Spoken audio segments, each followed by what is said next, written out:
இனி ஹோட்டல் பக்கமே போக மாட்டீங்கங்க இந்த சிக்கன் சால்னா சாப்பிட்றதுக்கு. வீட்டிலையே நான் சொல்லியிருக்கிற மெத்தடில் இந்த டிப்ஸை ஃபாலோ பண்ணி செஞ்சு பாருங்களேன். ரொம்பவே நல்லா டேஸ்ட்டாக இருக்கும். என்ன சீக்ரெட்டுங்கிறதும் டீட்டெயிலாக கொடுத்துருக்குறாங்க.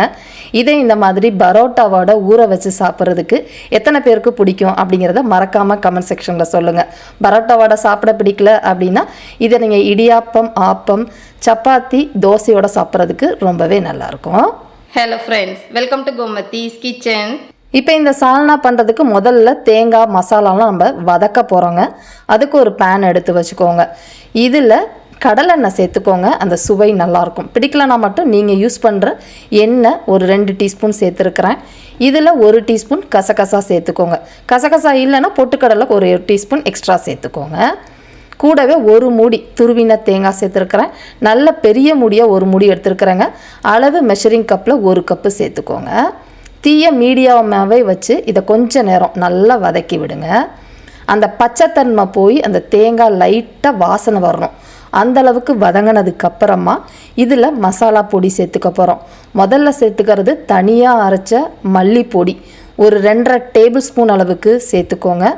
அதே அளவு 2லேருந்து 2.5 டேபிள் ஸ்பூன் அளவுக்கு கடைகளில் விற்கக்கூடிய சிக்கன் மசாலா சேர்த்துக்கோங்க. நீங்கள் எந்த பிராண்டு வேணால் வாங்கிக்கலாம். பர்டிகுலராக இந்த பிராண்டு தான் யூஸ் பண்ணணுன்னு நான் மென்ஷன் பண்ணல. இதை நல்ல மீடியம் ஃப்ளேம்லேயே வறுத்து விடுங்க. இது ஓரளவு வறுப்பட்டு வந்ததுக்கப்புறமா இது நல்ல அந்த குருமாவில் கன்சிஸ்டன்சி வர்றதுக்காக 1 டேபிள் ஸ்பூன் அளவுக்கு பொட்டுக்கடலை சேர்த்துருக்குறேன். கசகசா இல்லைன்னா திரும்ப சொல்கிறேன், பொட்டுக்கடலை இன்னொரு 1/2 டேபிள் ஸ்பூன் போட்டு நல்லா வறுத்து விடுங்க.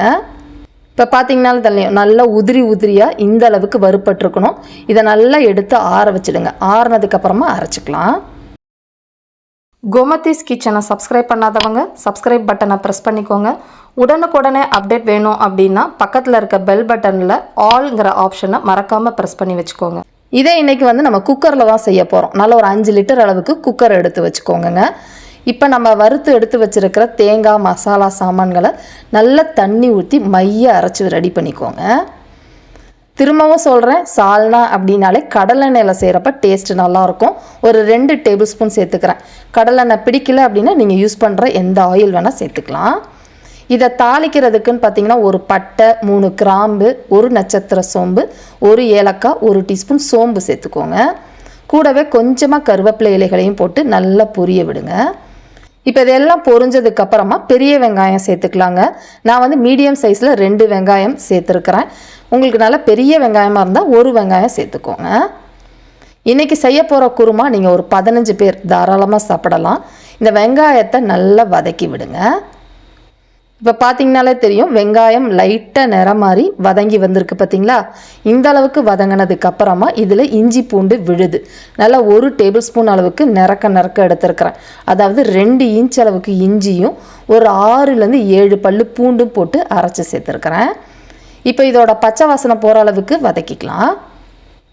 இப்போ பார்த்தீங்கன்னா வெங்காயம், இஞ்சி, பூண்டு நல்லா வதங்கி வந்திருக்கு பார்த்தீங்களா. இந்த அளவுக்கு வதங்கினதுக்கு அப்புறமா இதில் ஒரு சில மசாலா பொடி இப்போயே சேர்த்துக்க போகிறோம். ஒரு 1/2 டீஸ்பூன் அளவுக்கு மஞ்சள் பொடி. நான் இன்றைக்கி இந்த சால்னா சுருக்குன்னு காரமாக தான் செய்ய போகிறேன். அதனால் ஒரு 1/2 டேபிள் ஸ்பூன் அளவுக்கு தனி மிளகாய்த்தூள் சேர்த்துருக்குறேன். உங்களுக்கு காரம் எவ்வளோ வேணுமோ அந்த அளவுக்கு சேர்த்து கொஞ்சம் தீய மீடியமாக வச்சு மசாலா கருகிடாமல் வதக்கிக்கோங்க.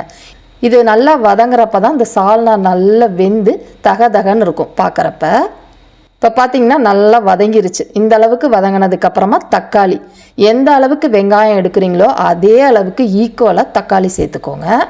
இப்போ இந்த தக்காளியும் நல்லா வெந்து குழையட்டும். இது வதங்கிக்கிட்டு இருக்கப்பயே இதில் நம்ம தேவையான அளவு உப்பு சேர்த்துக்க போகிறோம். நான் 1 டேபிள் ஸ்பூன் அளவுக்கு கல் உப்பு சேர்த்துருக்குறேங்க. இதுவே நீங்கள் டேபிள் சால்ட் எடுக்கிறீங்க அப்படின்னா இதில் பாதி அளவு சேர்த்தா போதும். 1 டேபிள் ஸ்பூன் போட்டிங்கன்னா கரிச்சு போயிடும். இப்போ பார்த்தீங்கன்னா தக்காளி நல்லா குழஞ்சி வதங்கியிருக்குது பார்த்தீங்களா. இப்போ இதில் சிக்கன் சேர்த்துக்கலாம்.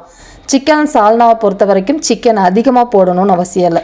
ஒரு 10 பீஸ் சிக்கன் போட்டு நீங்கள் இந்த சால்னா இதே அளவு வைக்கலாம், டேஸ்ட்டாக இருக்கும். நான் இன்றைக்கி இந்த சிக்கன் சால்னாவுக்கு ஒரு 1/2 கிலோ அளவுக்கு சேர்த்துருக்குறேன். உங்களுக்கு பிடிக்குன்னா அதிகமாக சேர்த்துக்கோங்க.